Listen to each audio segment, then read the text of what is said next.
Assalamualaikum warahmatullahi wabarakatuh. Saya Puji Utami, NIM 1914213 dari jurusan Perbankan Syariah. Kali ini saya akan menjelaskan mengenai lembaga keuangan non-bank, yang mana ini merupakan salah satu tugas untuk memenuhi ujian komprehensif dengan dosen penguji Ibu Anita MSI selaku penguji kompetensi pendukung. Berikut videonya.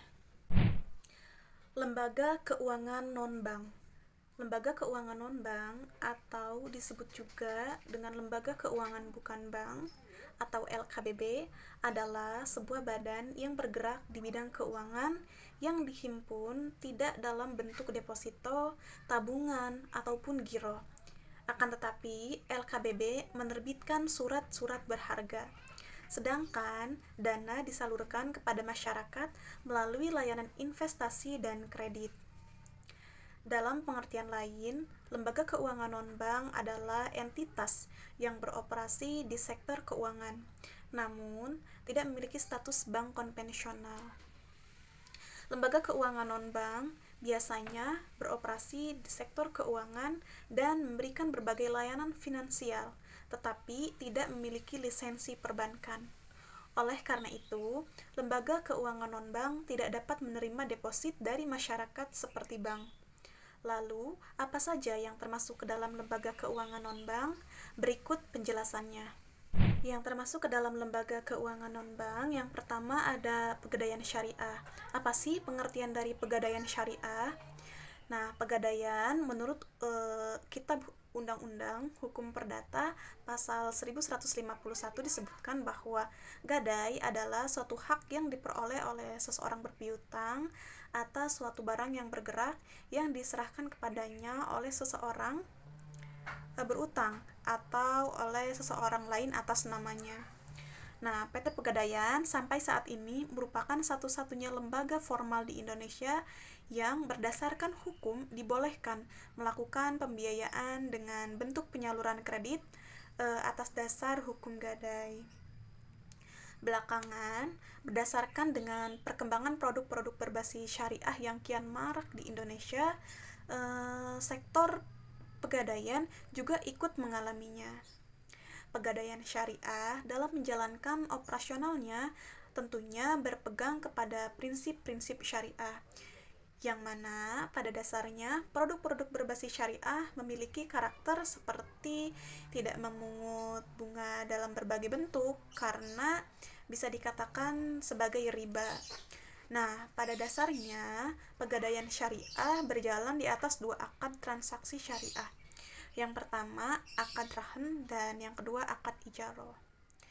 Salah satu perbedaan antara pegadaian syariah dan konvensional adalah bila dalam 1 tahun uang kelebihan tidak diambil, maka diserahkan kepada lembaga zakat infak sodaqoh atau JIS. Sedangkan pegadaian konvensional, bila dalam 1 tahun kelebihan tidak diambil, maka uang tersebut menjadi hak milik pegadaian. Demikian penjelasan mengenai pegadaian syariah. Nah, setelah tadi dijelaskan terkait lembaga keuangan non-bank yaitu pegadaian syariah, kali ini akan dijelaskan mengenai asuransi syariah. Tafakul atau dikenal juga sebagai asuransi syariah adalah usaha saling melindungi dan tolong-menolong di antara sejumlah orang atau pihak melalui investasi dalam bentuk aset dan atau tabaru yang memberikan pola pengembalian untuk menghadapi risiko tertentu melalui akad yang sesuai dengan syariat. Asuransi merupakan salah satu lembaga keuangan modern yang melakukan manajemen risiko yang mungkin dihadapi di masa yang akan datang.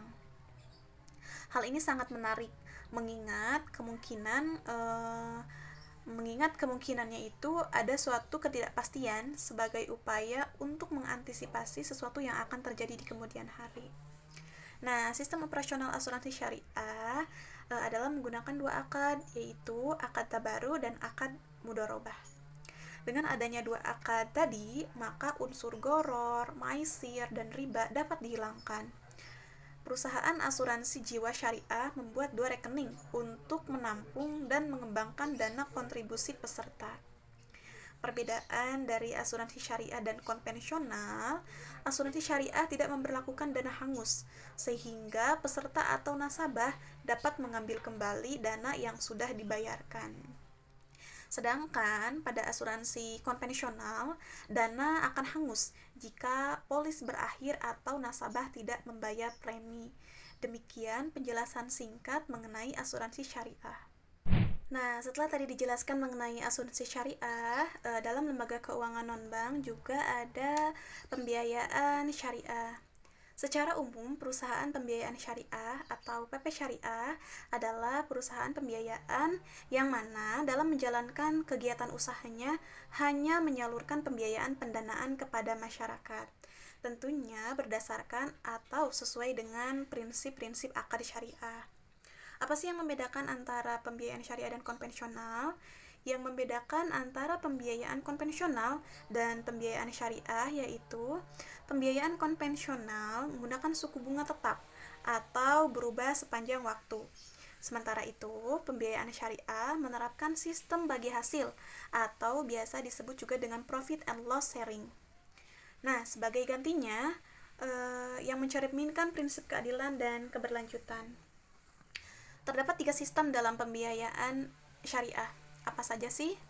Nah, pola ini secara praktik ada 3 prinsip. Yang pertama prinsip murabahah, al-istisna, dan asalam. Pembiayaan dengan sistem jual beli berdasarkan prinsip murabahah disyaratkan harus menjelaskan harga pokok dan harga barang, juga menentukan besarnya keuntungan bagi bank. Nah, demikian penjelasan singkat terkait pembiayaan syariah. Untuk selanjutnya akan dibahas mengenai pengelolaan zakat, infak, dan sodaqoh. Nah, masih tentang lembaga keuangan non-bank, kali ini akan dijelaskan mengenai zakat, infak, dan sodaqoh. Zakat secara harfiah mempunyai makna zohir, pensucian, pertumbuhan, dan berkah. Menurut istilah, zakat berarti kewajiban seseorang muslim untuk mengeluarkan nilai bersih dari kekayaan yang tidak melebihi 1 nisbah. Dalam Islam, orang yang mengeluarkan zakat disebut sebagai muzaki, sedangkan orang yang menerima zakat disebut sebagai mustahik. Sementara itu, Al-Quran secara terperinci menjelaskan bahwa orang yang berhak menerima zakat ada 8 golongan, sebagaimana dijelaskan dalam Al-Quran surah At-Taubah ayat 60. Sesungguhnya orang-orang yang berhak menerima zakat yaitu yang pertama orang fakir, orang miskin, amil, mu'alaf, hamba sahaya, yang ketujuh ibnu sabil, dan yang terakhir fisabilillah. Demikian orang yang berhak menerima zakat sesuai dengan surah At-Taubah ayat 60 tadi. Di Indonesia, dalam pengelolaan zakat, pemerintah membentuk suatu badan amil zakat nasional atau disingkat dengan Baznas, yang merupakan lembaga pemerintah non-struktural yang bersifat mandiri dan bertanggung jawab kepada Presiden melalui menteri. Dalam manajemen pengelolaan zakat, dibutuhkan optimalisasi pendayagunaan zakat sebagai upaya mengelola zakat secara tepat sasaran dan profesional. Yang mana manajemen pengelolaannya yaitu yang pertama pengumpulan dana zakat atau pengumpulan zakat, yang kedua pendistribusian zakat, yang ketiga pendayagunaan, dan yang keempat pelaporan pengelolaan zakat. Demikian pembahasan terkait zakat, tapi di sini juga akan sedikit disinggung mengenai wakaf. Nah, wakaf sebagai salah satu istilah dalam syariat Islam, wakaf diartikan sebagai penahanan hak milik atas material benda untuk tujuan menyedekahkan manfaat atau faedah. Wakaf berfungsi untuk mewujudkan potensi dan manfaat ekonomi harta benda untuk kepentingan ibadah dan untuk memajukan kesejahteraan umum. Rukun wakaf sendiri ada 4. Yang pertama, orang yang berwakaf. Yang kedua, benda yang diwakafkan. Yang ketiga, orang yang menerima wakaf. Dan yang keempat, lafaz atau ikrar wakaf atau sigo. Ternyata lembaga keuangan non-bank ini juga cukup banyak ya. Salah satunya setelah tadi pegadaian syariah, asuransi syariah, ada juga Baitul Mal wal Tamwil atau biasa disingkat dengan BMT. Nah, Baitul Mal wal Tamwil ini adalah lembaga keuangan mikro yang dapat dan mampu melayani kebutuhan nasabah usaha mikro kecil dan kecil mikro berdasarkan sistem syariah atau bagi hasil profit sharing. Nah, akad murabahah merupakan akad pembiayaan yang diperbolehkan dalam agama Islam.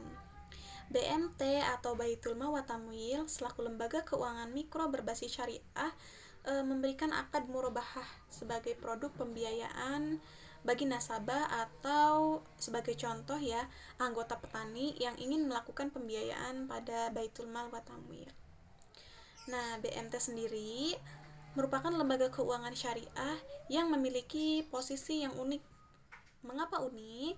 Karena secara legal Baitul Mal wa Tamwil atau BMT merupakan lembaga mikro dengan badan hukum koperasi.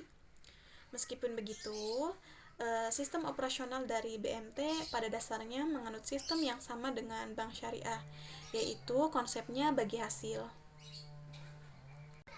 Demikian penjelasan terkait lembaga keuangan non-bank. Terima kasih. Wassalamualaikum warahmatullahi wabarakatuh.